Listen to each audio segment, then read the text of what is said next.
Welcome back to your Monday Buckeye Talk from cleveland.com. Doug Lamorese, Nathan Baird, Stephen Means. Does Ohio State have a big game problem?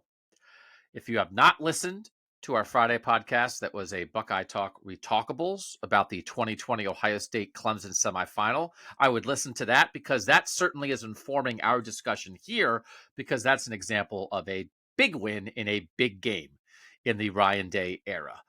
And we are asking the question, looking at the numbers, getting texture responses about, is this an issue? And this is beyond the Michigan stuff, right? And part of it is almost like defining like what is a big game. But I want to give credit where credit is due, because this entire topic began with the text that we got a month ago from a texter in the 716. And it's so long, I had to break it up into 7 different screenshots. And it is, I don't know that I would always recommend sending a text that takes up 7 different screenshots, but this texter put in the work and I really appreciated it. And I was like, we got to save this. So I'm not going to read everything that this texter sent from the 719, but I'm going to say thank you for sending it. But I'll read some excerpts from it. This year is a turning point for Ryan Day. I think he can rebound, but 3 in a row as far as losing to Michigan feels more and more like Cooper to me. No excuses, just results in 2023. I wonder if it's not just Michigan, though. Ryan Day has had 8 big games. And again, this is a little bit about a big game definition. And there's a million different ways you can do it. I do think you have to be consistent with it, because I think it is very easy to call losses big games and overlook games that once you win them, it's like, well, so you have to be consistent. So this texter is saying he's 2-6 in the big games. And he is counting, and actually if you count all these, he's counting the 3 Michigan games, that every Michigan game is a big game in this texter's mind, plus the playoff games. So it's the 3 semifinal games in the national championship game, plus the Oregon non-conference game. But like also this texture like doesn't count the Notre Dame game when Notre Dame was a top 5 team. And it's like, well, why would you count Oregon and not count Notre Dame? So for instance, I think that's a lack of logical thinking, that I don't think you can ding Ohio State for losing to Oregon, but then also not give them credit for beating Notre Dame. Like, what's the difference? It's a major non-conference opponent, except Notre Dame was actually ranked higher. So he's saying that Ohio State is losing these games. His point, his or her point is, and the point is relevant, he needs to learn to build a mentally tough team that can close the deal more than 25% of the time, especially in the last week of November. In thinking about the rivalry, it led me on a path to how Ohio State coaches have done in big time games in general. And again, I don't agree with all of the comparisons here, and I did my own comparisons here. But this texter says this might be worth an off-season podcast, which I agreed with, which is why we saved it. It's the off-season, and now we're doing it. Some thoughts. Now, anyway, this texter then has their definition of big games. Their conclusion is this: Urban and Jim Tressel found ways to lose to teams that were not great. And you talk about Urban to Iowa in 17, to Purdue in 18. You talk about Tress to Purdue in 09, to Wisconsin in 10, right? Like games like that. Doing this exercise and seeing lower rated teams stealing chances for championships is crazy. Tressel started and ended well in big games, but those middle years were tough. Day always beats who he is supposed to beat, but struggles to make that jump. He's super close to Clemson and Georgia, but he's still lost. What does this mean about Day's program, if anything? It might be more than a Michigan thing. So this is a texter who's comparing things, Nathan, across coaches, across eras, and is saying, is it maybe not the issue that Ohio State's lost 2 straight to Michigan, but that they haven't won other big games as well?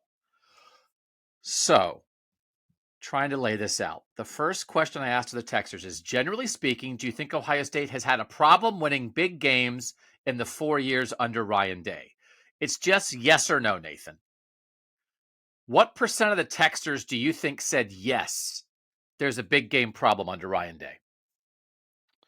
I think a majority said yes. I'll say 57%. Steven, what percent said yes? 68. Again, I love it when it's right in the middle. It's literally right in the middle. 63. So 2/3 of the texters say there has been Started to a say big game 61. problem under Ryan Day. And I will just say, for my definition, and it's not perfect, and I looked at a million different things across a million different coaches. I did come up with top 10 games. So just to lay this down, Ryan Day is 15-6 against ranked teams. He is 6-5 against top 10 teams. He is 4-5. No, excuse me. He is 2-5 against what I would call major top 10 teams. And part of the issue is like, if you played Indiana, right? And Indiana was ranked number 9. That's one of their wins. It's like, well, I mean, I Yeah. get that maybe India, but that's not the same thing as playing Georgia and Alabama and Clemson and Michigan. So major top 10. Now, Oregon was not ranked in the top 10.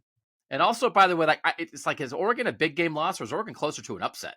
Like, they didn't even have their best player, and their quarterback was like this Temple guy. It's like, is that like, wow, they failed in the national spotlight, or is the Oregon loss actually closer to the Purdue Iowa loss? I think it's probably in between Purdue Iowa and Bama Georgia, right? Ryan Day is 2-5 in the major top 10 games. So the wins are, I think there's a Penn State. No, there's a Michigan State win in there. It's the Michigan State win when CJ Stroud threw 6 touchdown passes in the first half. And there's a Clemson semifinal win.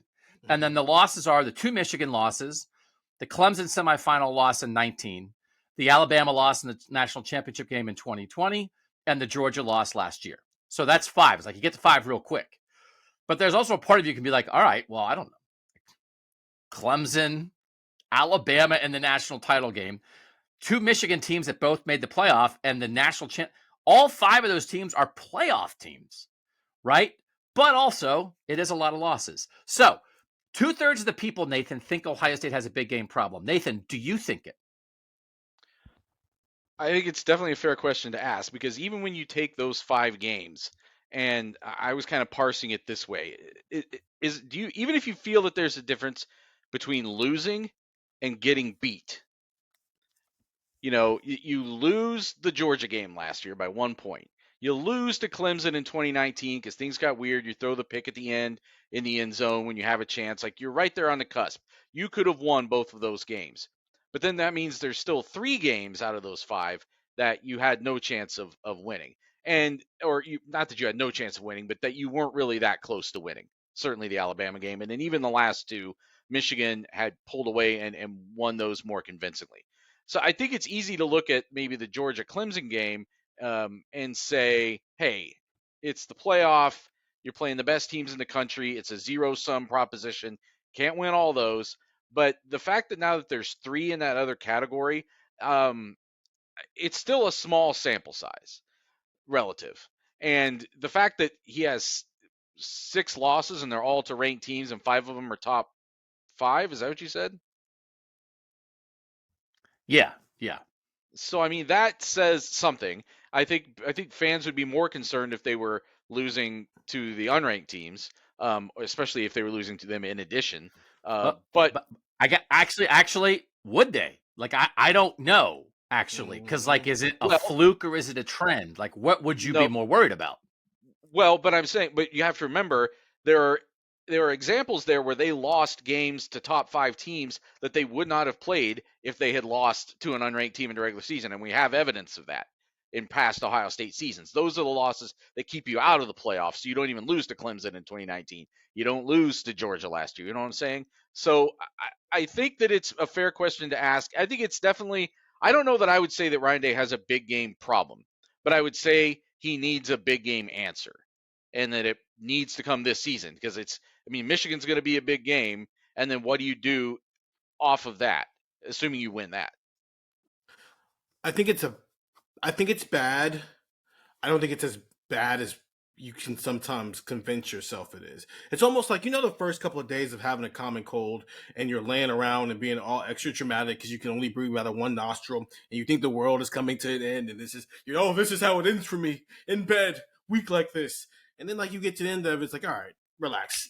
You're sick, but you'll be okay. It's a common cold, you'll be all right. I think it's like that.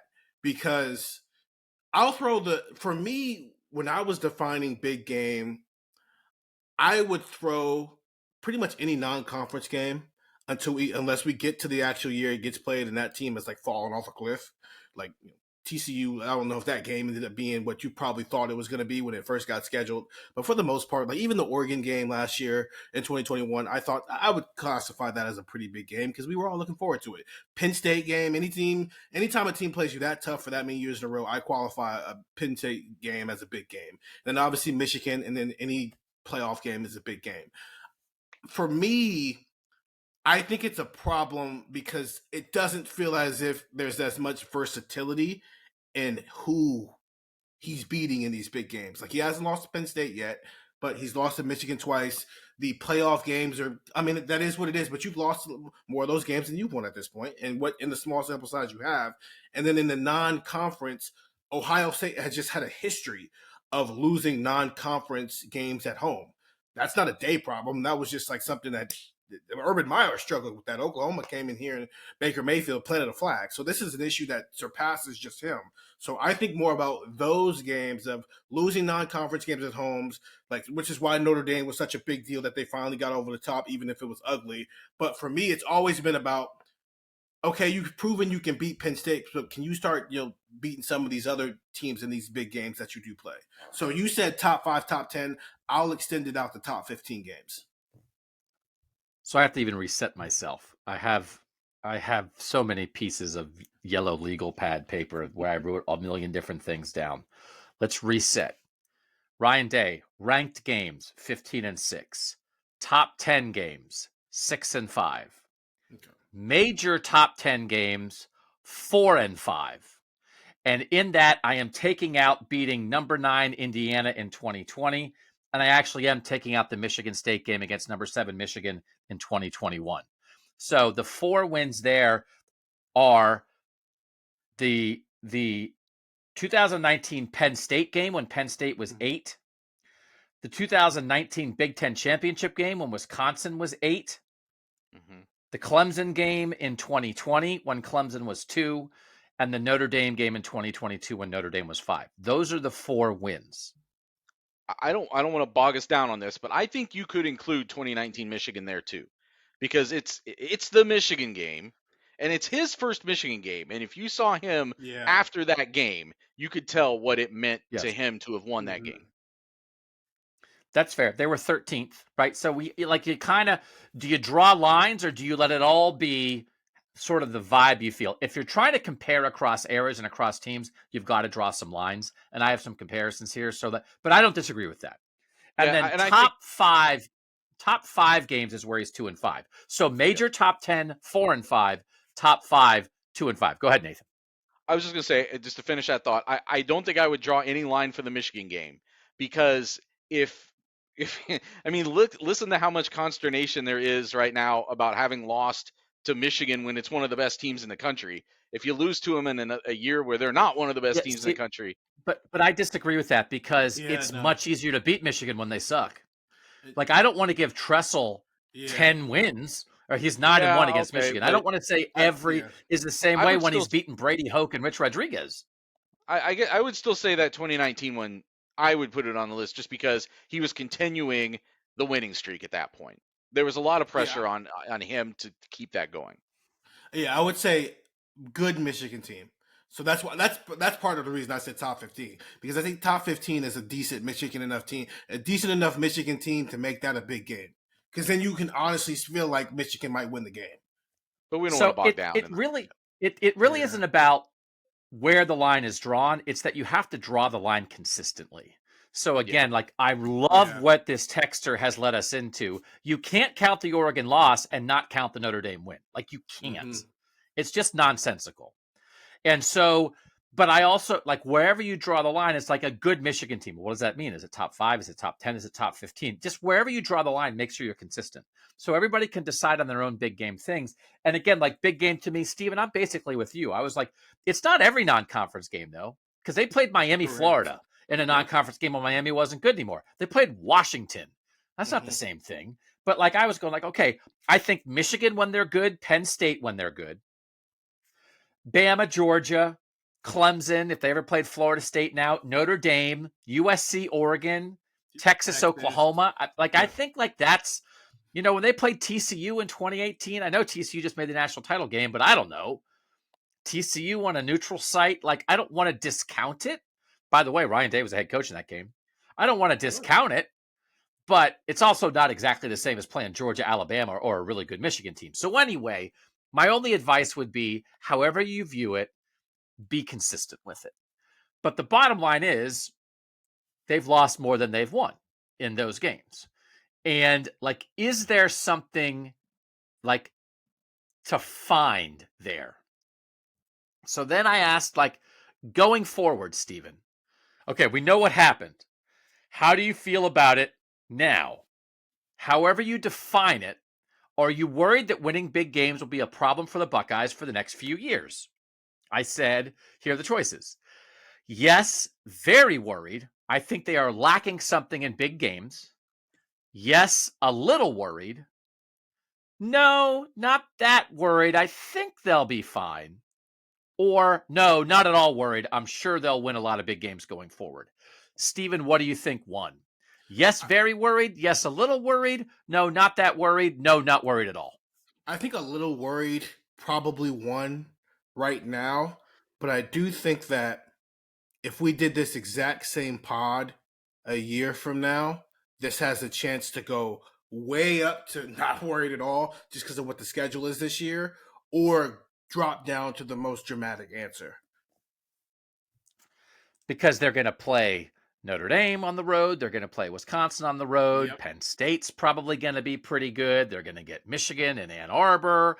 And then if they get into a Big Ten championship game or a playoff. So you think, yes, a little worried, Stephen. Nathan, what do you think? I think it's not that worried, only because we're coming off. The most recent example is, I know it was a big game that they didn't win, but it was a 1-point loss to the repeat national champion in a game. And it goes back to something you said the other day, Doug, which is the difference between aren't winning the game or can't win the game. And I think Ohio State showed that day that it can win. It could beat Georgia. It just didn't beat Georgia that day. So because of that, right now, that might push the needle into not that worried. But I agree with Steven that I think if you run the table this year, or if you beat Michigan and get into the playoff, win a Big Ten championship again, I think it pushes away from the concern. I think if you lose to Michigan again, and especially if you also don't make the playoff, then it starts to really become an issue. So Stephen was right. Yes, a little worried, won. No, not that worried was second. So the two middle answers take up 80%. So it's yes, a little worried, 49%. No, not that worried, 31%. Yes, very worried, 16%. No, not at all worried, 4%. So on the edges, the more pessimistic edge is 4 times as much as the more optimistic edge. And then again, overall, the yes worrieds got 65%, and the no, not worrieds got 35%. So that's more worried than not. I think it's not unreasonable to be a little worried. Now, we're going to get into like what it takes to win big games. And I do think the search for this is it bad luck? Is there something that's lacking? Like which is closer to the truth? And we're going to try to find that next on Buckeye Talk. So we do have some very good texter responses that we'll get into a little bit later. I asked the texters, Nathan, to rank these 4 things. And I'll give you the 4 categories first, and then you can tell me what did I leave out as options. Rank these things in order of what you think matters the most for Ohio State winning big games. These are what I listed. Smart, aggressive, sometimes surprising play calling, right? So it's all right. We got coaches, we got a plan. How good's your plan? Great fundamentals and not making mistakes. So don't blow it. Don't hand it to the other guys, right? Having enough elite talent. Like, are your players good enough to win these games? And intense motivation and killer instinct. That's more intangibles, right? Everybody's good, but are you going to go take care of business? Those are the 4 categories, Nathan, that I set up. But I think shorthand, That's what factors into big games. Is there something that I should have included that I didn't? No, I think those encapsulate everything because they're broad enough to catch a lot of things. Okay. Steven, you agree? Like, is that generally, Yeah. is there anything you say, oh, well, about this? Okay. Nah, I think we can capture everything under those stuff. I mean, you capture coaching here in various ways. I don't think you need to like specify quarterback separately from just saying elite talent. So I think you got Not everything with here. this. Yeah, not with this. Okay. I don't know if quarterback needs to be something. All right. For Ohio State, then, talent, fundamentals don't make mistakes, motivation and killer instinct, and good play calling. Steven, what do you think? I asked people to rank. What do you think got ranked the highest? Talent, good play calling, motivation, killer instinct, and fundamentals don't make mistakes. Well, coming off of the Georgia game, I'll go on a ledge here. Fundamentals don't make mistakes. Because if it's a big game, everything else might just be equated already. Nathan, what do you think the Texans rank the highest? I think it's elite talent. Like whether if you can't get out there, and again that came into play in the Georgia game. Who had more elite talent on the field at the end of the game? Who had more of their elite talent available for them in the deciding stretch of that game? And this is hard because it's like, well, what game are you talking about? Well, are we talking about the Michigan game where they gave up all the big plays? Are we talking about the Georgia game where it felt like talent? Are we talking the Oregon game where it felt like the defensive scheme was allowing Joe Moorhead to rip them apart? It's like, well, what? Well, yeah, right, exactly. Because it all matters to varying degrees in different games. But like, what really matters the most? The texter said talent. Having enough elite talent, but it didn't win by much. It's actually pretty lumped together, all four of them. So then, with all four categories, I said, okay, do they have enough? So I asked, has Ohio State had elite talent in big games the last 4 years? Yes or no, Stephen? What do you think won? Is that yes talent or no talent? No. Nathan, what do you think won? Have they had enough talent for big games? Again, it depends on the game. I would still say yes.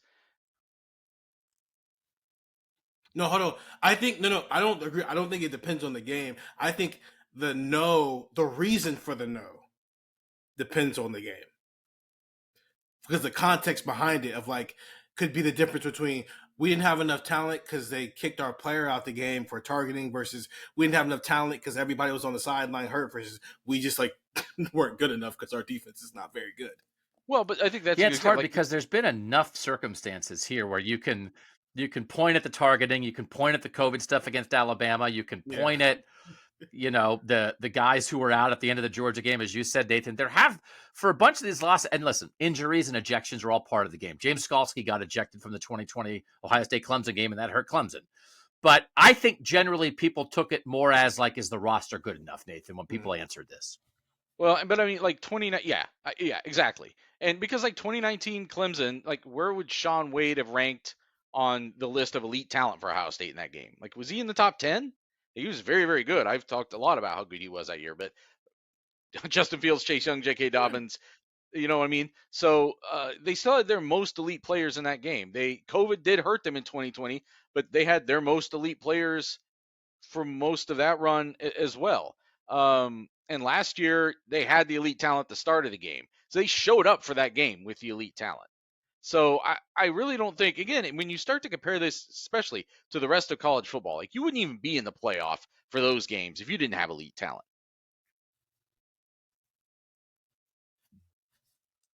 Well, but it's once you get into it, because I would say if I asked this question about Ohio State football in 2007 and 2008, I think people might have said no, because it's like, well, what do you mean elite talent? It's like elite talent like compared to Minnesota or elite talent compared to LSU and USC? Because in big games, I don't know if Ohio State does have enough elite talent, right? But in this circumstance, overwhelming yes. 90%. 90% of the people said yes, they have enough elite talent. So as much as we talk about recruiting, as much as we say, hey, maybe they're a little top heavy on receivers and quarterbacks. Hey, we did a dudes podcast about the defense. Do they have enough game changers on that side of the ball? 90% of the people think the players are good enough, Nathan. That's not where you start.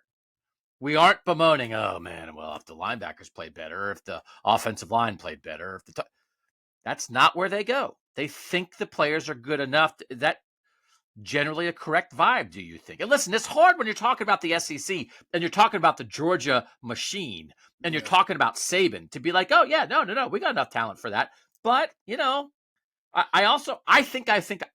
I think I would vote yes on this. On a hard yes, no, I think I vote yes because give me those receivers and give me Paris Johnson and give me Denzel Burke when he's feeling good and let's do this thing, Nathan. I mean, you just went from a year where you had a two-time Heisman Trophy finalist who was one of your 3 first-round draft picks, and you're going into another year where we're arguing over whether are they going to have 3, 4, 5 first-round picks. You can't judge, I think, elite talent by those fluke years where Georgia or Alabama will have like 6 first-rounders or whatever, and you know what I mean. But we're kind of looking at a season where going into a season where Ohio State could have on the outliers of its opportunities could have a season like that. It's certainly the depth of total picks that it's going to have. So if you're putting that many guys in, and I know we can also have an argument about how they've only had 6 each of last 2 years, only 2 were on defense. So you can have an argument about whether you have the right balance of elite players, but Ohio State's still recruiting and developing and sending elite players to the NFL. Yeah, that's where I was coming from. The balance of it. It felt we did it. I wrote it. We've had pods about it. It's so quarterback receiver heavy that it felt like the talent was lacking in other places where you needed it to not to be lacking, whether it was defensive end, whether it was cornerback, whether it's the offensive line in the season.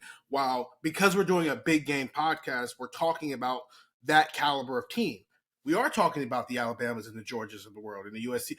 We're talking about those teams, and they don't have that issue of, well, all the talent's in 2 rooms.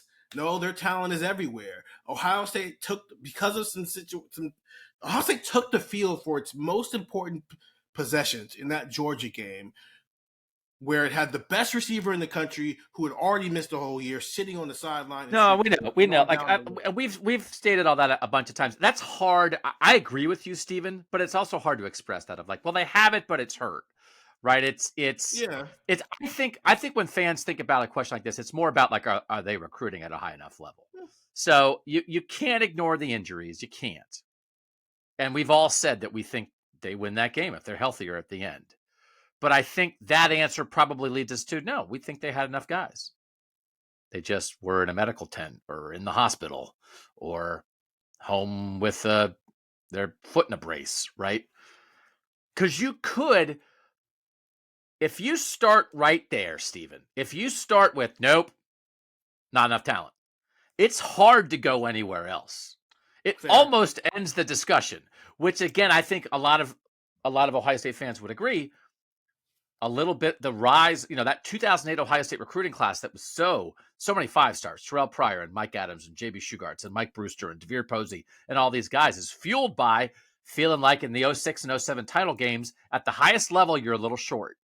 Listen, man, James Laurinaitis is great and Malcolm Jenkins is great and Troy Smith is great. But you get there and you just feel a little short. And if that's where it almost can end the discussion, Stephen. Fair. Do you have enough talent in big games? No. Thanks for listening to Buckeye Talk. But this is a resounding yes. Yeah, that's probably a fair point. There's a difference between like not having enough talent because of something that you can't control versus not having enough talent because of like your own shortcomings and you're not getting the job done. From that standpoint, I agree. Yes, they have enough talent. I think I was so baked into the fact of like the issue they had this year has popped up so many other times since like I've been covering this team. Like even back to 2018, it's like the defense wasn't very good, but how much of those problems get solved by Nick Bosa is just living in the backfield and breaking records for 15 weeks. Does that change some things? Because it's been so baked into the identity of Ohio State football and being like, we were there, we got there. We just didn't get there with everything we have to offer, that I think I leaned too far no in a way that I maybe shouldn't have. I also think you could look at the defense the past couple of years that we've done on the podcast and be like, no. Yeah. Show me Right. Malik Hooker, show me Marshawn Lattimore, show me Chase Young. Like, Mhm. I do think right, Nathan, there's a talent discussion Yeah. on the defensive side of the ball to be had. Oh, certainly. I don't even think you need to talk about. I mean, at some positions, you don't have to go that high in your comparisons, right? Like, where's Malik Harrison? Where's Pete Werner? Like, that doesn't count the last year. Last year, the linebacker play was a lot better. But you know what I'm saying? Like, it doesn't have to be first round guys who went on to be Pro Bowlers. The gap has been that big at some positions. All right. So second on the list, and again in the ranking order. So you rank 1, 2, 3, 4. Elite talent got a 2.2 in the weighted rank.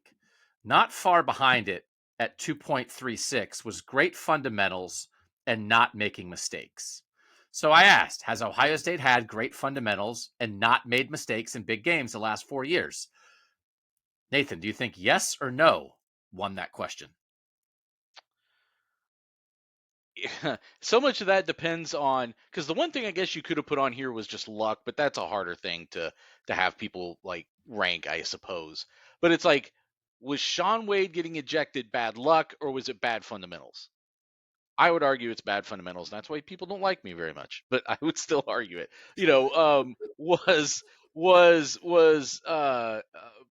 But like Lathan Ransom, it's the one thing that like stands out late in that game. Was that bad fundamentals or bad luck? So I think right now I might lean. God, it's tough because like other than the Alabama game, there hasn't been a game where they were just really kind of blown off the field. But I think I would probably say that the trend right now would be no. It depends on what What do you you call think, a Steven? mistake. I think this one is hard. I think it's no, but when you say fundamentals, you're talking about a player not doing something they're capable of doing. Or they just were taught it wrong. That's not about like Lathan Ransom falling down is probably a little bit fundamentals, but it's also like Lathan Ransom probably just shouldn't be covering a wide receiver as a safety. Teams put safeties on wide receivers for a reason because it's a mismatch. Well, So it's like, is that fundamentals or is that Todd Monken great scheming? You got a wide receiver on a safety, and that's what you got. So it's a little bit because it's not like Marvin Harrison Jr. forgot how to run routes. That's yeah. So it's I think it's no, but I think it's a very close vote between the two because you have to bake that in. It's okay, did the player not do it because he just didn't do it what he was taught, or was he taught it wrong? Versus did the player not do it because he's genuinely not capable of doing it, i.e., tough moral and ending up on Devontae Smith. Like that was never. I don't care if he had the best fundamentals in the world. Devontae Smith was going to score a touchdown there. To me, this really affects the Michigan outcomes more the last 2 years. Does great fundamentals show up in why Aiden Hutchinson, as great as he was, lived in the backfield that day? Does bad Possibly. fundamentals show up in the first drive of that second half where they go 3 and out with the 3 runs with Trayvon Henderson? They can't get the 2 yards and the game shifts. Like great fundamentals not being present? And I could see why someone would vote yes. So no hesitation here by the texters either. No, 92%. Okay. No, they do not have fundamentals. And I think this is driven by the Michigan game last year with the blown coverages, which is like obvious, Yeah. and the Oregon loss, which with the repeated mistakes on the edge that Joe Moore had attacked. So I think those are very two clear examples where it feels like what happened in that game. Was it that Oregon and Michigan were so good there wasn't anything Ohio State could do? Those two games particularly feel like, no, Ohio State screwed it up. And then I even think the Clemson loss in 19, Ohio State's ahead in that game, right? Like J.K. Dobbins is a great player, right? He doesn't catch the pass in the red zone, and then like they let Trevor Lawrence run on him. Yeah. When it's like, wow, that guy. So like, I do think there's enough of the examples in the big games. And I didn't ask this question specifically. Did you feel more like Ohio State got beat or Ohio State lost it? Which I think, Nathan, you said that earlier, is like what? I think there's a decent number of examples here, Stephen, where Ohio State fans would feel like Ohio State lost it. That I think you'd feel like that in the 19 Clemson game. For sure, you'd feel like that in the Oregon game. For sure, you'd feel like that in the Michigan game last year. And I think you could make a case for it in the Georgia game, even if with all the things you would say, all the injuries that you would acknowledge, all the greatness of Georgia that you would acknowledge. It was also there for the taking, and they didn't take it. Then if they make a field goal at the end, if they make one more play here or there, if they stop Stetson Bennett on that last drive, right? There's a decent number of examples here, Stephen, where it feels more like a loss than, hey, the other team just beat us. Fundamentals impacts execution, talent impacts productivity, I think is a good way to put it. Because fundamentals and the lack of execution is why when they tried to execute a fake punt, they didn't do it right. Or when they also tried to do it against Georgia, well, Georgia's going to call a timeout, but there's a play against Georgia where they bring Mitch Rossi in motion, but he doesn't get set the way he's supposed to get set. He's trying to build momentum, and now it's a penalty instead of C.J. Stroud having a QB keeper that gets a first down and a very vital point of that game. That is fundamentals. The Georgia game, the blown coverages, that's for fundamentals. Now, the play that made Cameron Martinez look silly, that's a talent thing. That dude was already in a bad spot as a guy trying to learn how to play defensive back, plus he's been hurt all year. That's a talent thing. But a lot of that game was execution. That's fundamental. So I can see how fans get there, because it does feel like if you don't have good fundamentals, that's you costing yourself a win, versus if you don't have good talent, that's just another team being better than you. What are you going to do about it? I think that's what drives 2/3 of the people, Nathan, feeling like maybe Ohio State has a big game problem. That I do feel like, I don't think it's wrong for Ohio State fans to feel like they've lost these games more than they've just been beaten. You look at the Bama National Championship game, and I'm not sure what you're supposed to do there, right? I mean, it's Bama, and we talked about it on the podcast on the Retalkables on Friday, a little bit about that Bama game. Yeah, Ohio State was missing some guys, and the Trey Sermon injury really hurts. But man, like it's monster angry Bama right there. And even I think, in Ann Arbor in 21, it just felt like, holy moly, like Michigan's geared up for this. But like almost everything else, Nathan, it feels a little bit more like, Ohio State kind of screwed that up. Now, everybody screws stuff up sometimes. So it can't be, the standard can't be like you're never allowed to mess up in a big game. But I understand why fans would feel that way. Yeah. You have to like 2020 Sugar Bowl against Clemson is a good example. It's not like Clemson came out and played a perfect game as well as it could possibly play, and Ohio State still won by 4 touchdowns or whatever. Like that didn't happen. Clemson didn't play that well that game, and Ohio State took advantage of it. And what I think is irking a lot of Ohio State fans right now is being too often on the other side of it, being in a situation where, yes, you can objectively say, okay, yeah, we just didn't play our best that game, but when do you, because Clemson fans would certainly say that about that 2020 game, but they had a couple of national championships in the immediate rear view that maybe helped them feel a little bit better about that. And I think for Ohio State fans, it's not that they can't accept any letdown / setback / disappointment. It's just you're getting farther and farther and farther away from the time where you were the one that capitalized in the most major way on the other teams not having it that day. We have something coming that I think is the hidden secret. Maybe it's not a secret about why Ohio State fans 2/3 think Ohio State has a big game problem. I think there's one big thing we're going to point to in a second. But for now, we're going to keep going through our list. The votes keep rolling in, so the numbers change slightly. Having enough elite talent, 2.18. Great fundamentals and not making mistakes, 2.38. Third, smart, aggressive, sometimes surprising play calling. That they need that third, 2.66. This, I think, again, there's multiple things to this, but we just watched that Clemson game on the Friday podcast, and it felt like Ryan Day got after it, right? They got after him, deep shots, right? And then defensively, like Jim Knowles came in here to make $2 million. And again, when we're talking about the Oregon game, we're talking about the Michigan game, both in 21. Those feel like, well, I don't know about the defensive play calling in either of those games. And then Jim Knowles seemed like he called 11 pretty decent games last year. And then I thought in the Michigan game, he was a little bit too aggressive and it cost him. And I think he pulled back a little bit in the Georgia game and it was better. This is a chance for people to say, though, like, I have real questions about the coaches, right? This play calling question really is a coach question.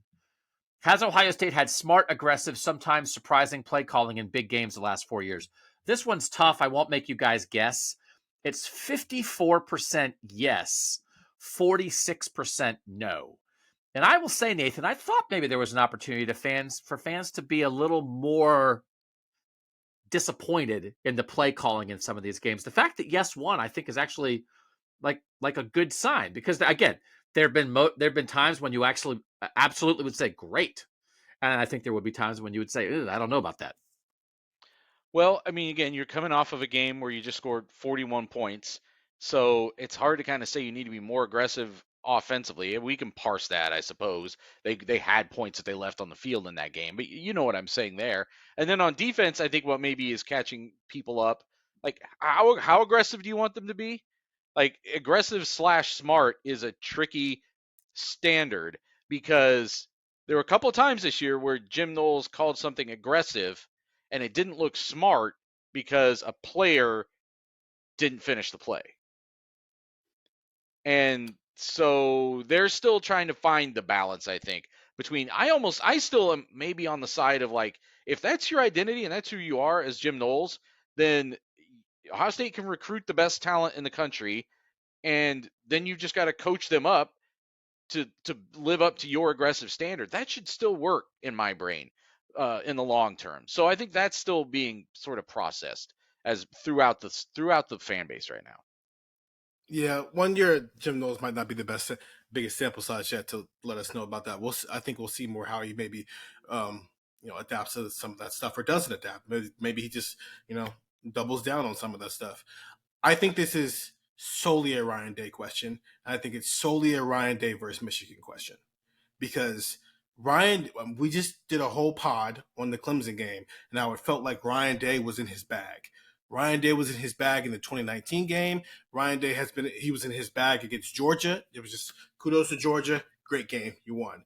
Ryan Day was in his bag as best as he could be, even against Alabama. It's just, you didn't have enough. So kudos to Bama. He has been in his bag against every team that he has coached against for some reason, except Michigan. Because even if you go back to 2019, it wasn't like the most crazy game plan. It was just, here, JK, go. And JK just went until he couldn't go no more. And then it was, hey, Justin, now it's your turn. And then Justin came out and he went and they won the game. For some reason, it feels like Ryan Day is overthinking the Michigan game. And for the last 2 years, that overthinking has cost Ohio State. So maybe he just needs to, maybe it doesn't matter this year if Brian Hartline ends up actually being the play caller, but whoever the offensive play caller is against Michigan needs to stop overthinking it and get out of their own way. It is hard because CJ Stroud threw for like 350 yards in both the Michigan losses. Yeah. So it's not like they didn't throw it.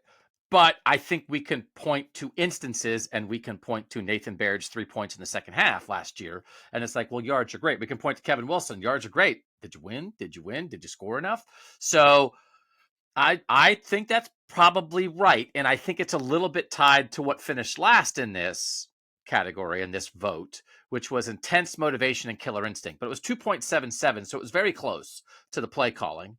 And so I asked this question. Has Ohio State possessed intense motivation and killer instinct in big games the last 4 years? Steven, what do you think won? Yes or no?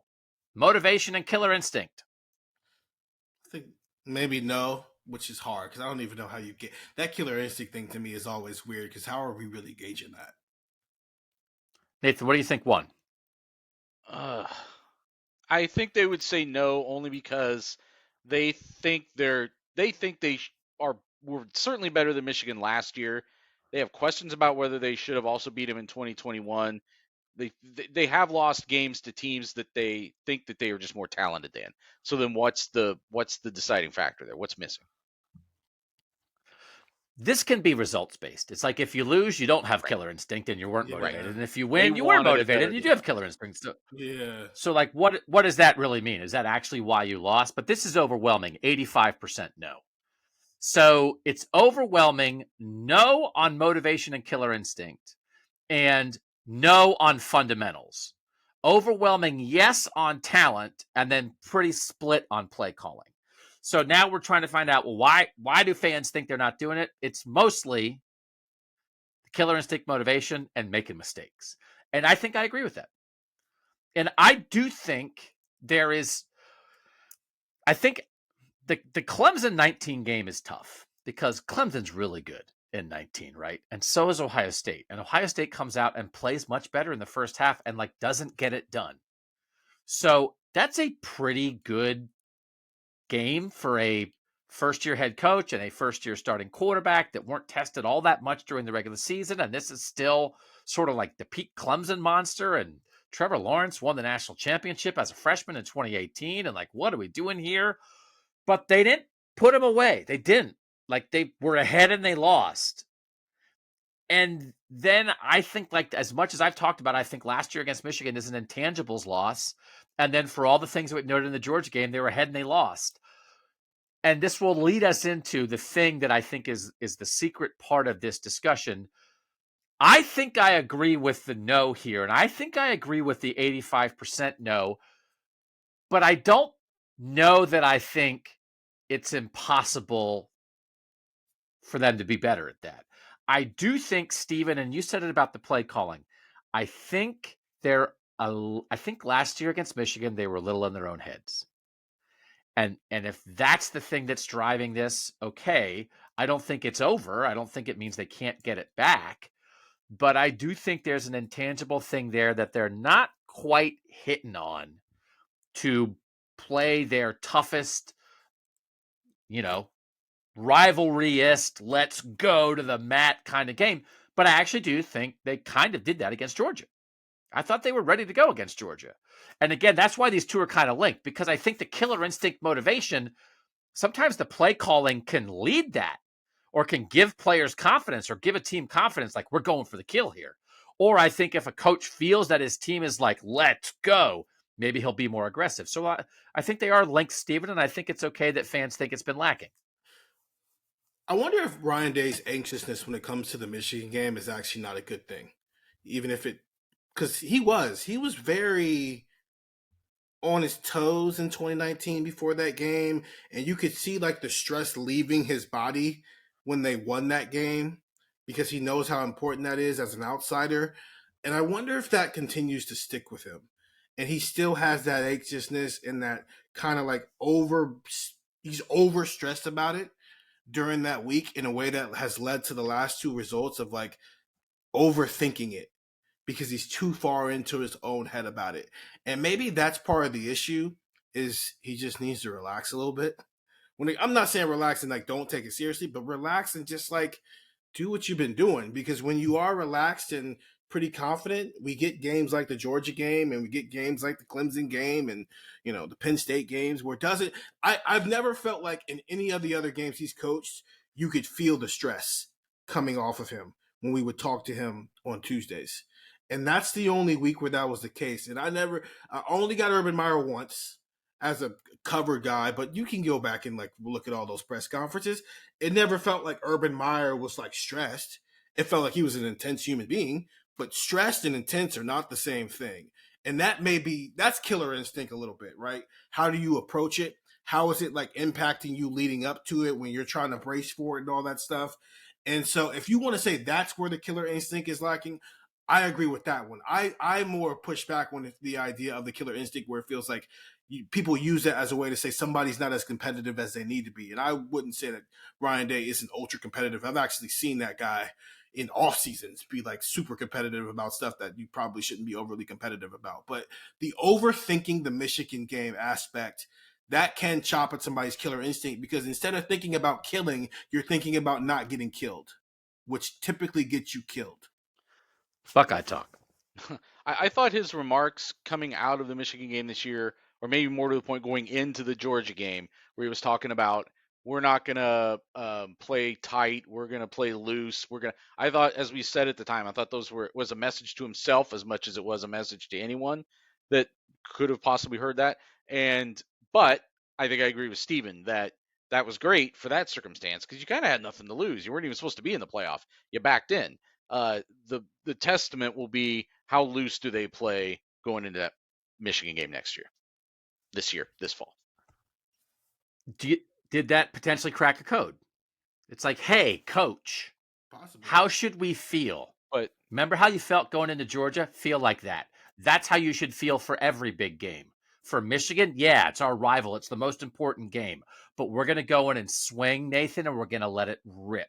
Do you think that's possible? Or is it just different because it's Michigan and it's outdoors and it's not Georgia indoors? It's different. And it's different more because it's Michigan than because it's Georgia outdoors.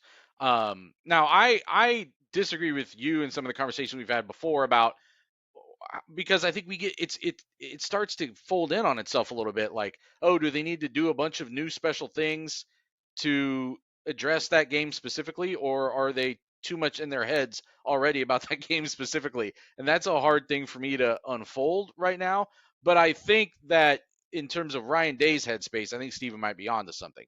That and that people pick up on those vibes from their leaders. Like, so I think that's what I'm maybe going to have an eye on more than I have in the past this year, is what's Ryan Day's demeanor in the days leading up to that game. We don't know yet what the context is going to be for that game. We think as it stands right now, you're going to have an Ohio State team with 10 or 11 wins going against a Michigan team with 10 or 11 wins, most likely. And so it's probably going to be one of the biggest games in the country again.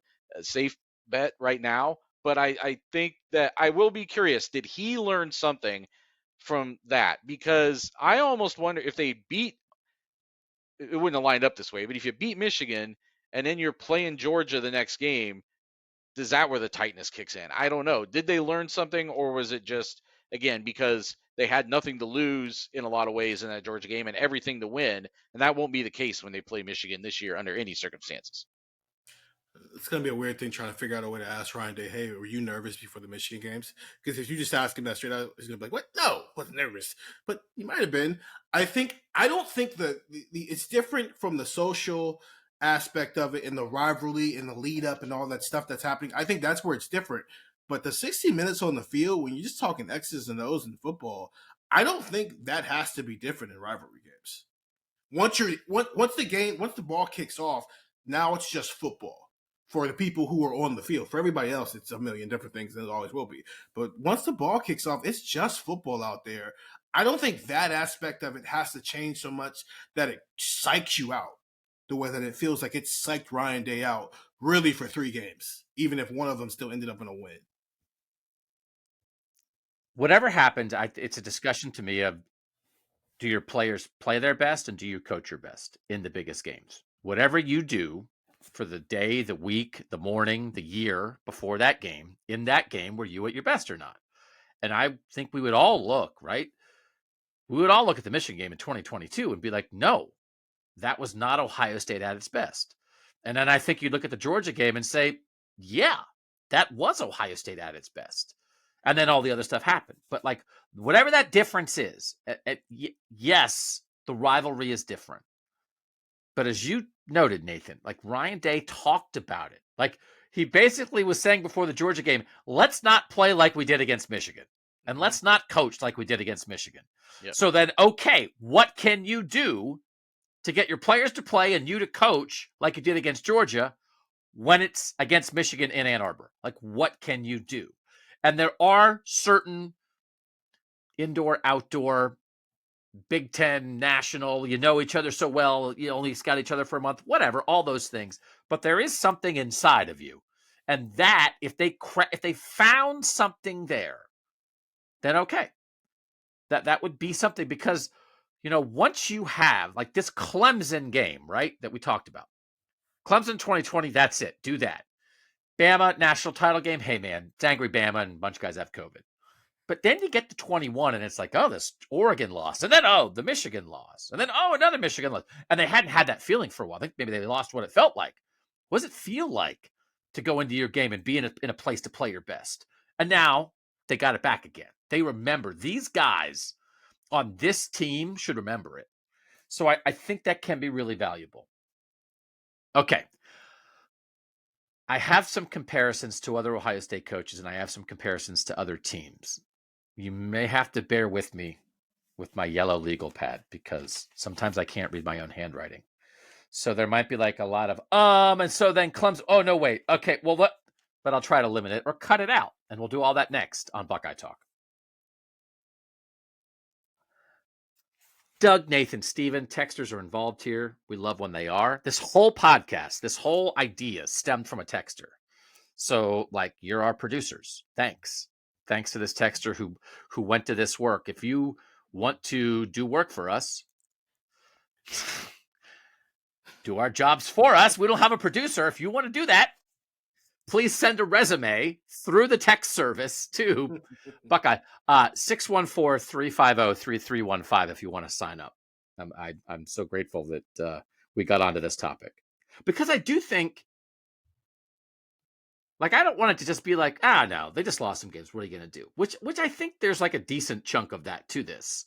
But we've got to discuss it all the way through. And maybe the conclusion is, hey, sometimes you lose to good teams, but they're not lacking anything. That might be the conclusion here, or might not. But I think we needed to talk about it. Here's the problem. Urban was a killer. Urban Meyer is a big game serial killer. And it is hard to follow that. And it's probably unrealistic. If you line up all the things that Urban Meyer does, big game killer is probably number one. He built a great structure of an organization, right? He motivated, but a lot of those things came to the forefront in big games. I double checked myself. Look, guys, you guys can see it. Look at this. Can you see all the writing? That's real math going on this podcast. By my count, top 10 games in their careers at Ohio State. Urban Meyer 15-5 in top 10 games. That's a 75% winning percentage. Jim Tressel 11-8. That's a 57.8 winning percentage. Ryan Day 6-5. 54.5 winning percentage. Woody Hayes 21-21-4. 50%. Won half his games against top 10 opponents. Now, this can also get a little dicey because when you're doing it like this, it's like what your opponent is. You might be horrible, and then you lost to a top 10 opponent. It's like, well, did you lose a big game or did you just stink that year? Right. So it's not infallible. John Cooper, 8-12-1 against top 10 opponents, 40.4%. And I didn't do Earl. That's no offense to Earl. But I wanted to have Coop as sort of like the day comparison that people use. And then I wanted to dig into Woody and see what Woody's all about there. Top 5 games. Opponent is a top 5 team. Urban Meyer, 6-2, 75%. Woody Hayes, 13-14-3, 48.3%, but that's the second best. Jim Tressel, 4-8, 33.3. Ryan Day, 2-5, 28.6. John Cooper, 3-8, 27.2. So part of this, Stephen, is like just a reminder. If you think, oh man, Ryan Day is only 2-5, he's won 29% of his games against top 5 opponents. It's like, well, Woody lost more than half, and Tress only won a third, right? Like, I do think, Stephen, we need the context of, because I don't even know the answer to this question. And it's part of the thing I want to, how often should you win big games? Mm-hmm. Is winning half good? Like, is that good enough? Or at a place like Ohio State, should you win 2/3 or 3/4 of them like Urban Meyer did? Like, what's the standard, Stephen? I think if you're flirting with 60%, that's pretty good, in my opinion, because sometimes you're just going to lose the good teams. That's normal. What Urban Meyer was here was not normal, but as you just pointed out, he is not normal. He was a killer. But more importantly, he was a big game killer. He's not going fishing to get the small little fish. No, he's trying to get the big fish that you take a picture of standing next to and you hang it on the wall. He's trying to get the biggest deer at the park and hang that head on his wall.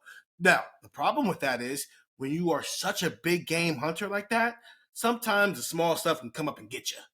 Purdue, Iowa, Michigan State team because you were overthinking it too much. Michigan State in the Big Ten championship because you're so much like, I gotta get that big fish, that enough of the little small fish can come up and get you. While I think Jim Tressel got to a point where he was so good at the small stuff, take your small, that he could never really capture the big fish again after he got it the first time.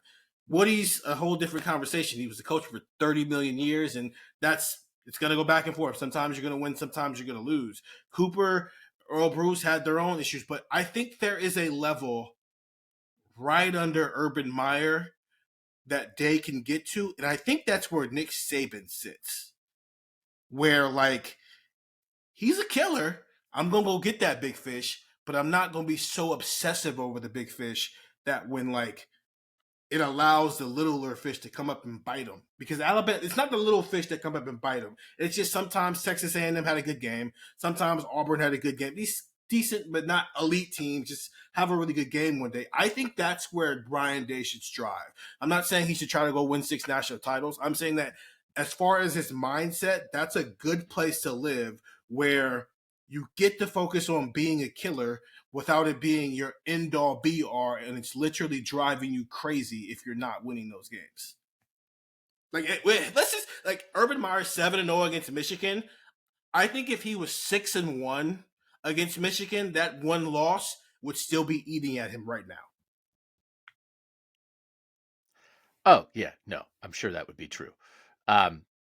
Nathan, it is hard to figure out if someone is falling short of the big game standard if you don't establish what the big game standard is. So I think that's an important part of this discussion. And like, what do you think a reasonable expectation is? It's why I think that the Ryan Day, it's still a small sample size. Obviously you're talking about guys, although he's getting close to the Urban tenure, obviously it's not too far off of that. Like he'll be going in, this will be his 5th season. Urban only coached a couple more seasons than that. So, but you're right about Urban being, if you, to say that Ryan Day will get to the end of his career and they'll say, boy, he wasn't quite at Urban Meyer's level. Oh, the guy who won 3 national championships, like he wasn't quite at that level. Well, so were like 99 point something percent of all the other college football coaches of all time. Like that's not really a disappointment. And I do think that it starts a conversation about, because, and I know we've had these conversations before on this pod, and maybe even before I got here, but like how much is the Urban Meyer era, because of that record, does that make certain aspects of the Urban Meyer era even more disappointing, that you had those losses during the regular season that deprived you from even getting to face those big games? Right, because people would say that it was a disappointment that Urban only won one national title. But here we are saying like he's ridiculous in big games. Major top 10 games, which again is very hard. What does that mean? I did my best. Urban 10-5. It's a 66 point, 2/3 winning percent.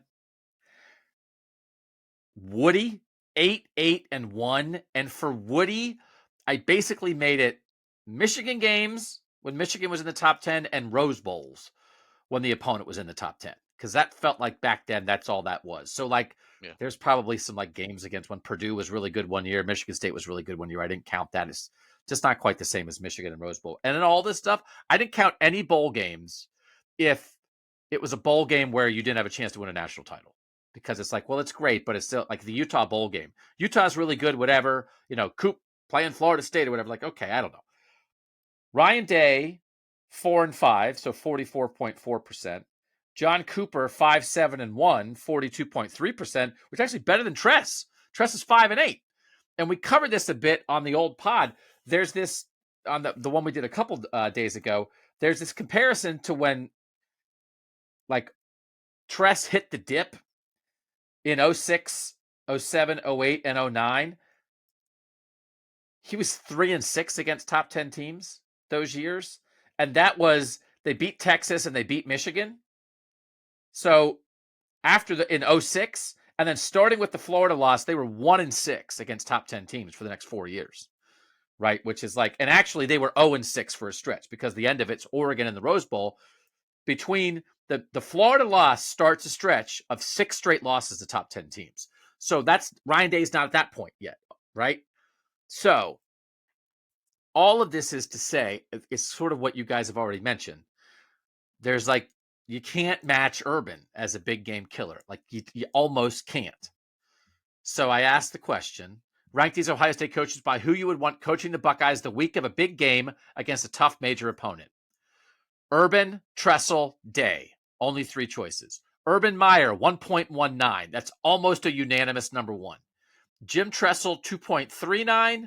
Ryan Day, 2.41. So it's clearly Tressel, and then it's a coin flip on Tress or Day.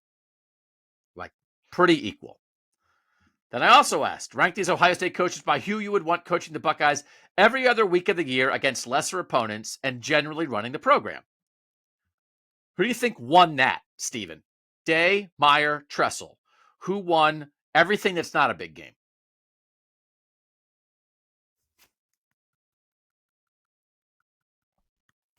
Day, but I also wouldn't be shocked if they picked Urban Meyer anyway, but I'll pick Day. What do you say, Nathan? I think they picked Day too because one guy didn't get NCAA sanctions and or he didn't. One guy got NCAA sanctions and one guy kind of just, like Steven was alluding before, drove himself a little bit nuts and had to leave. Ryan Day, 1.57, pretty overwhelming. Jim Tressel, 2.19. Urban Meyer, 2.24. So pretty close for those.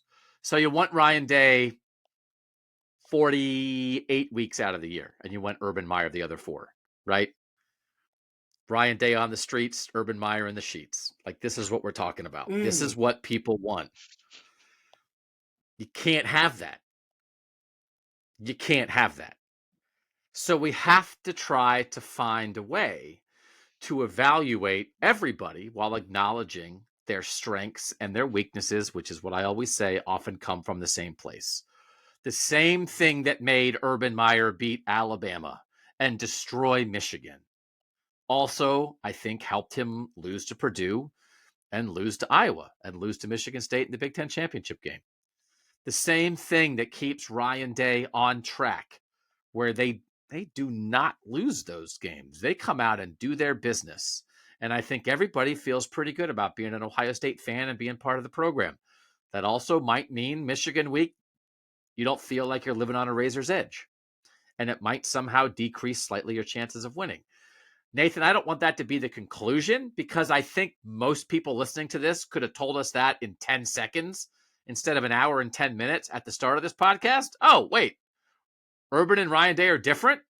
One's more high strung and maybe brings out, the best in people in tough situations, but is a little more difficult to deal with the other weeks out of the year. And the other guy's a little more, even keeled and is the kind of guy you want running your program, but maybe in the big games that doesn't quite get you over the top. Well, it's a 40-second podcast, not a 80-minute podcast.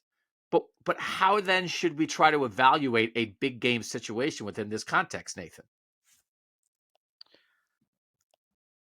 I wonder how much Ryan Day is having that same conversation with himself.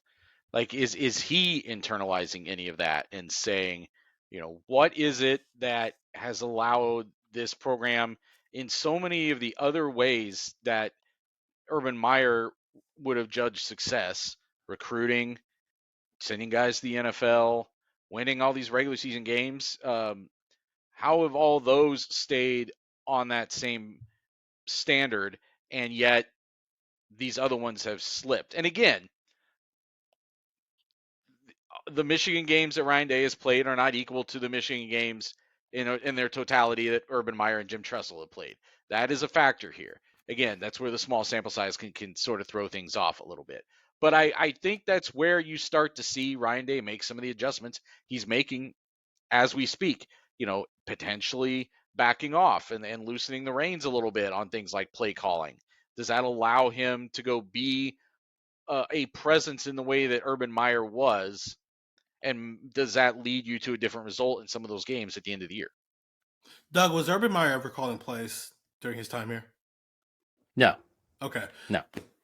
I think Ryan Day's got to figure out who he wants to be, but also who he has to be to tap into some level of what Urban was from an intensity standpoint, killer standpoint in those games. And maybe the lack of play calling helps that because Urban Meyer wasn't play calling, he got to do what he's already a killer. And now that he's not play calling, he gets to focus on that even more because he's not focused on, okay, it's our second drive. It's 2nd and 7.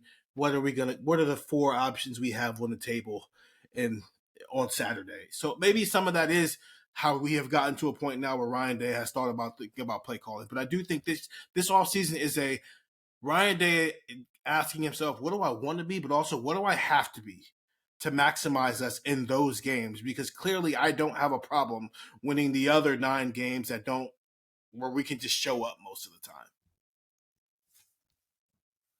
You have to acknowledge what you do well and what you don't do as well. This is why I've said I would bring in Urban Michigan week and have him give speeches. I would bring in Tress Michigan week. That if there's a part of, hey, I got this thing, but I'm not wired like that. I don't want to be fake about it. But Urban and Tress can come in and give speeches about when I was 9 years old, I hated Michigan. Ryan Day didn't hate Michigan when he was 9 years old.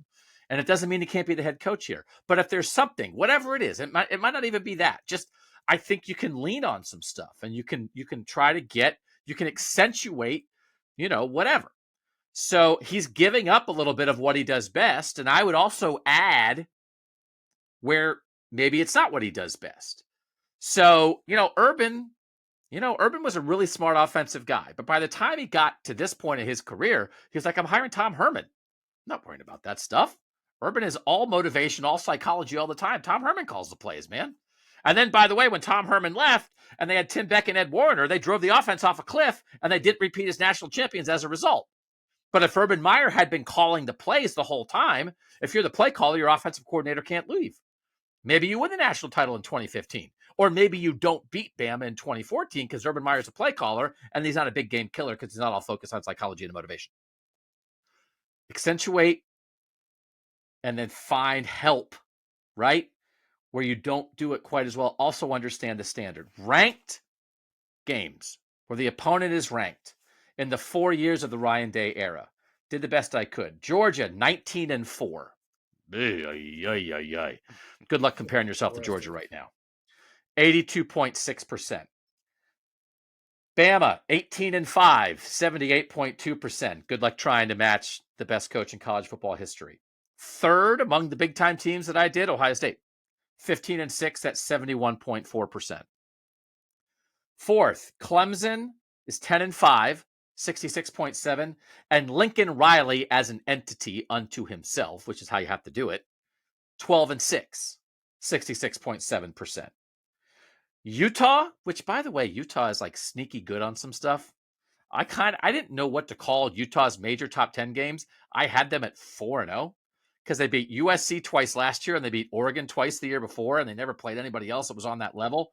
But also USC and Oregon aren't quite Michigan, Alabama, and Georgia. But anyway, Utah ranked games 7-6, 53.8%. Michigan, and we have to remember, right? Michigan's got it rolling. In the Ryan Day era, Michigan 7-9 against ranked teams. It's where they came from. They're better than that now. 43.8%. Penn State, which is honestly one of the 10 best programs in the country, 6-10 against ranked teams in the last 4 years. 37.5%. So let's just have some standards, have some context. Major top 10. I've tried to explain what I think that means. It's not when Indiana is ranked in the top 10. That's the best way that I can explain it. It might be anybody ranked in the top 10 except Indiana is my definition. It's not quite that, but you know what I'm talking about.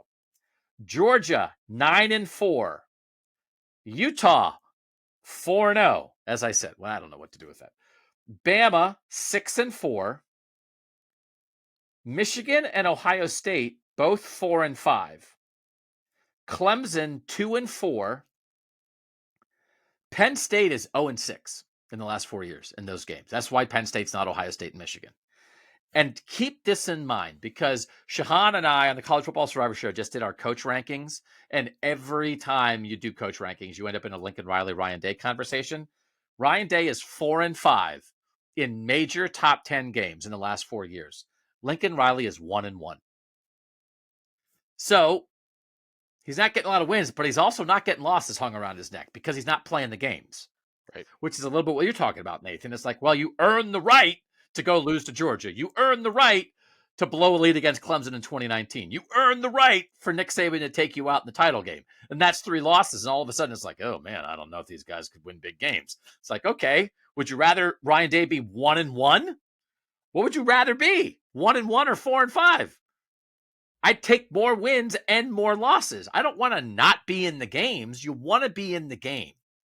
So it's a difficult discussion, Nathan, and I don't know that there's an answer. So let me do a couple text or replies here first, but then we're going to try to find an answer because that's what we do here, whether there is one or not. They have lost every big game except Clemson one time. If you include a win at Penn State, fine. Ryan Day doesn't lose the games you shouldn't lose, Purdue, Iowa, like Urban did, but he hasn't made the team rise to the big stage the way Urban did. An Urban coach team with Day as offensive coordinator beats Michigan the last 2 years, no doubt in my mind. That's Terry in Toronto. Big difference between Day versus Meyer and Urban. Is the thing that's different is that Day is learning on the job. Meyer got to learn how to win big games for that level at Bowling Green and Utah. Tressel got to learn at Youngstown State. Their success at lower level programs led to big time jobs. If Tressel and Meyer could win big games at the lower levels, they wouldn't have got, if they couldn't win big games at the lower levels, they wouldn't have gotten the big time jobs. You have to win those games to get the chance. Day did get Ohio State because he proved that he could win those games, but like he did it as offensive coordinator. He's having to learn how it goes. Aggressiveness against Georgia instead of coaching in fear of making a mistake makes me think Day may be figuring it out. So Nathan, this is the idea. Maybe a little code cracking, maybe a little internal gumption. Hey, remember how that felt before, the month before, the week before, the morning before, and during it. Remember that. With the killer instinct, they'd be 4-3 in top 5 games. They'd have put away Clemson in 19 and Georgia in 22 when they had them on the ropes, like they did with Clemson in 2020. That's from the 614. My view is that Ohio State feels very close to a breakthrough in big game success, but currently under Ryan Day, it appears that there is some level of issue there. For example, some big game play calling and schemes makes it feel like it was one of the keys to victory.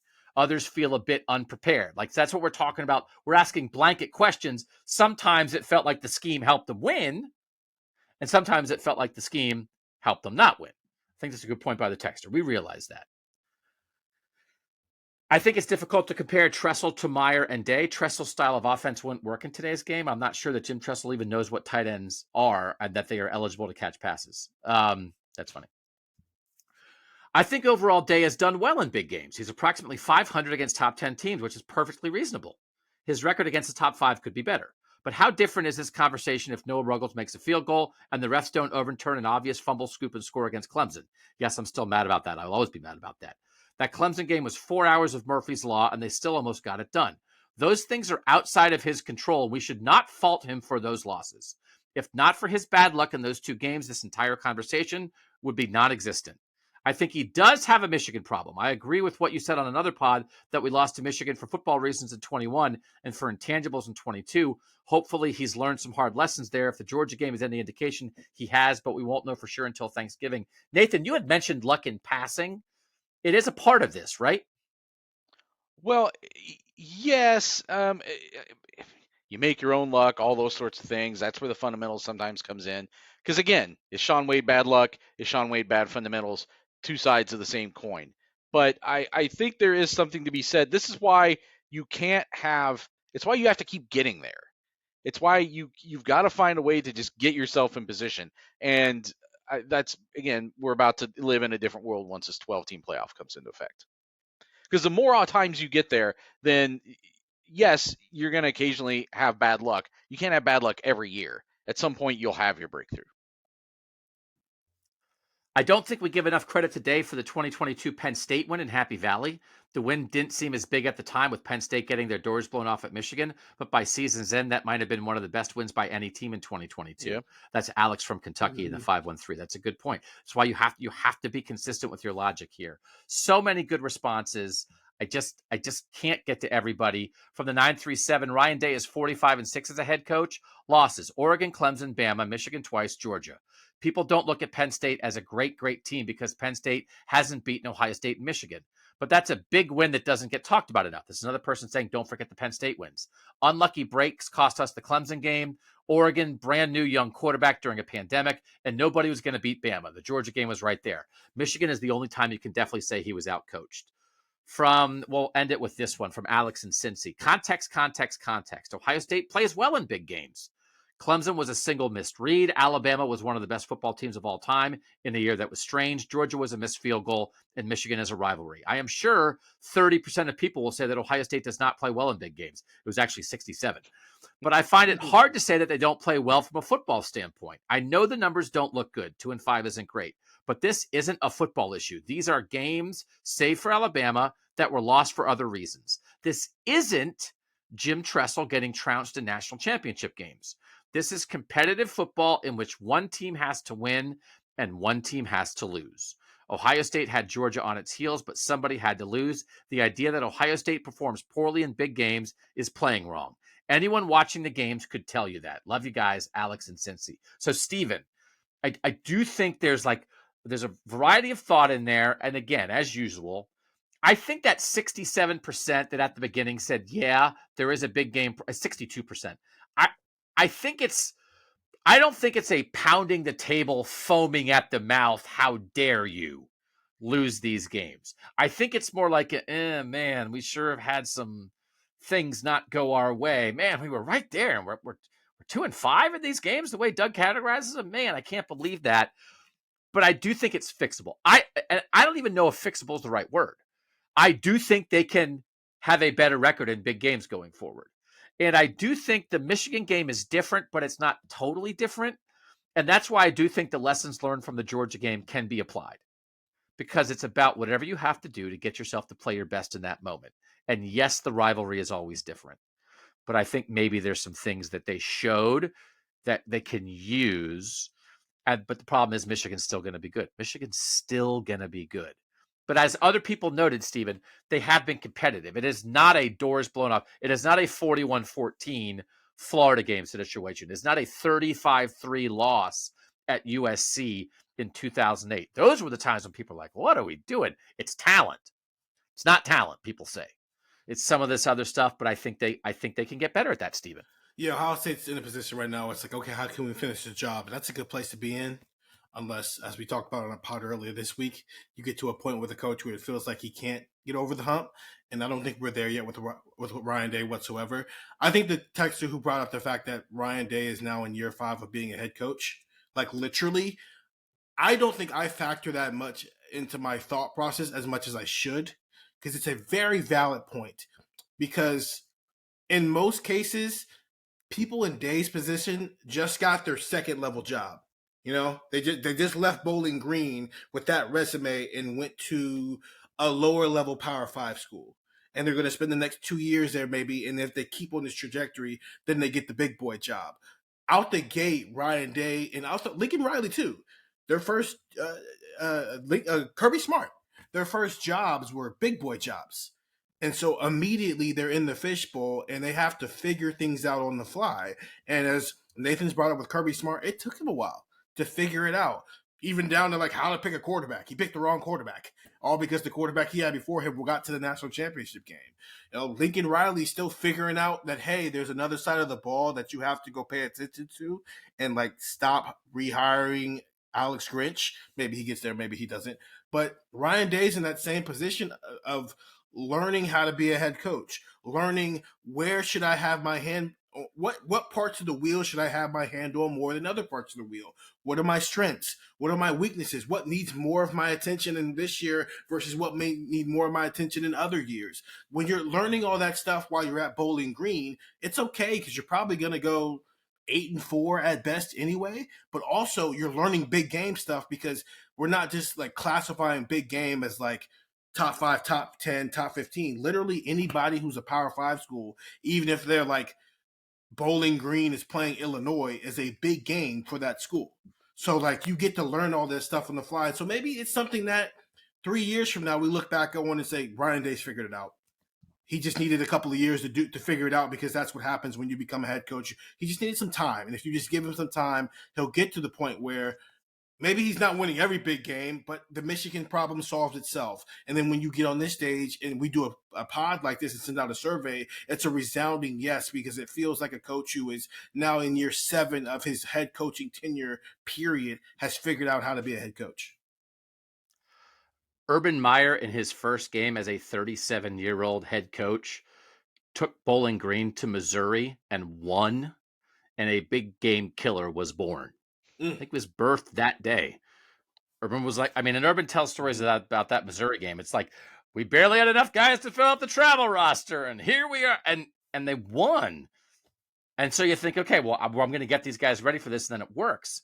And then, like, what's Ryan Day's first big game? It was kind of the Clemson game in 2019, right? It's like, wow, they played Florida Atlantic, and then they played, Like, Nathan, it was just like that. It was an easy schedule. And then all of a sudden it's like, okay, well, how come you didn't put Clemson away? And he's like, I don't know. I never did this before.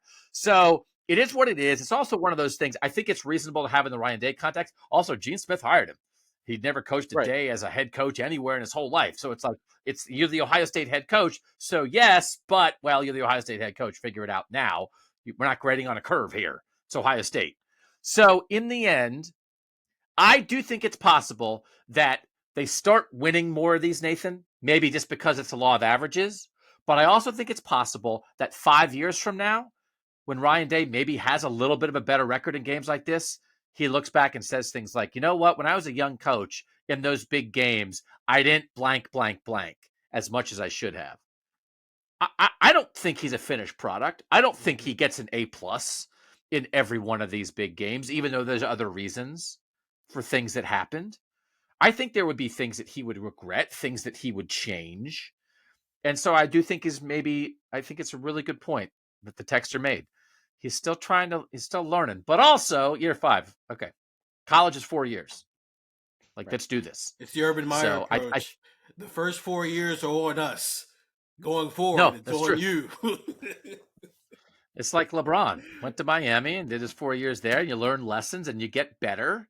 Mhm. But I do think, Nathan, I don't think any of this is unreasonable. But I also think it's fair to say that it needs to be better. Not drastically better, but I do think that that's a standard. It's okay to expect them to win a few more games like this. Yeah. So there's 2 coaches I want to bring up as kind of final points. One is the one that Steven just mentioned in Kirby Smart. This was the start of his Georgia career. 8-5, so no playoff, win a non-playoff bowl. 13-2, go to the national championship game, lose. 2-loss regular season, then lose your bowl game. 2-loss regular season, win your bowl game, but non-playoff bowl, obviously. 2-loss regular season, win your non-playoff bowl. So you're 5 seasons in, you have 1 national championship game lost. You're not even making the playoff every year.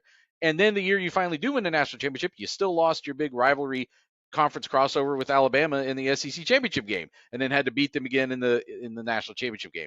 So that's an example of how this can look. Like, no one's more successful in this particular immediate window that we have right now than Kirby Smart, like back-to-back national championships. But there was a successful but not ultimately successful climb to get there. And the Ryan Day standard is not that far off of it. Ryan Day's first 4 years are more successful than Kirby Smart's first 4 years were. I think objectively you'd have to say that. The other person I was going to bring up is, because I was thinking about this, with Cooper, I wasn't there, but from everything that our texters and other fans say, it started to feel like he couldn't beat Michigan. He wouldn't beat Michigan. And I think that if you were to ask Michigan fans, it might have started to feel a very similar way for Jim Harbaugh in the first several years of his tenure. He couldn't beat Ohio State. He wasn't going to beat Ohio State, but then he did. So, like, the hallmark of the Harbaugh era for so many years was that they would be 9-3, but the 3 games they lose would be their only big games. They just couldn't win them. They couldn't beat any within the Big Ten, non-conference big games, bowl game. Like, they weren't going to win the substantial. They just would not win them. And now they fixed it. So again, small sample size. I think it's interesting to take some benchmarks and where things are trending and kind of analyze how Ryan Day is changing in his approach to all games and maybe these big games especially. But we're still just I understand why fans are so eager to have the big breakthrough. But at the same time, it is still relatively young. It's just we're having this conversation at a very interesting point, though, because 2023, so many things have been building for 2023. And a lot of things changed for 2024, both with the structure of college football and, quite frankly, this roster very dramatically, possibly. So 2023 is a super interesting year in being one of those tent pole years for Ryan Day's legacy. We talk about headlines a lot at cleveland.com. Why Ryan Day should be inspired by Jim Harbaugh. That's Nathan Baird just laid it out. Ryan, let Jim be a beacon for you in the darkness. You too, someday, Ryan, you too can be like Jim Harbaugh. That's the day Nathan writes that headline and the rest of us just go to our bosses. Yeah, we're not writing anything that day. We're just going to stay out the way. We're because just gonna let I have a great story. Or I have a great cook. story for the day, but like I would rather people read it and not be clicking on Nathan's story all day. So we're just gonna stay out the way for the next 48 hours and Nathan have fun. you know who I think would read that story and click on that headline? Ryan Day. What should I be inspired by? Who? What? What Oh, is Nathan Baird claiming? read the story. I feel like Ryan Day would be in Nathan Baird's phone so fast. It's like, why did 58 people text me your story, Nathan? What is this? It's like, I don't know, man. I'm just trying to write an interesting headline. Sorry. Okay. That's our big game discussion. I'm glad we did it. Thanks again to the texter who started it.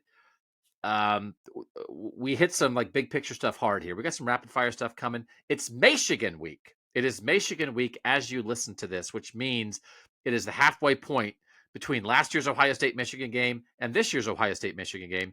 And we at cleveland.com all this week are writing stories about the rivalry, where things stand, what's changed, what hasn't changed. So we would direct you to cleveland.com/OSU all week for that. And again, we would direct you backwards to the Friday pod if you did not listen to our 2-hour breakdown of Ohio State Clemson from 2020. Rewatching that informed part of this discussion. Thanks to you guys for making us part of your Ohio State fandom. For Nathan Baird and Stephen Means, I'm Doug Maurice, and that was Buckeye Talk.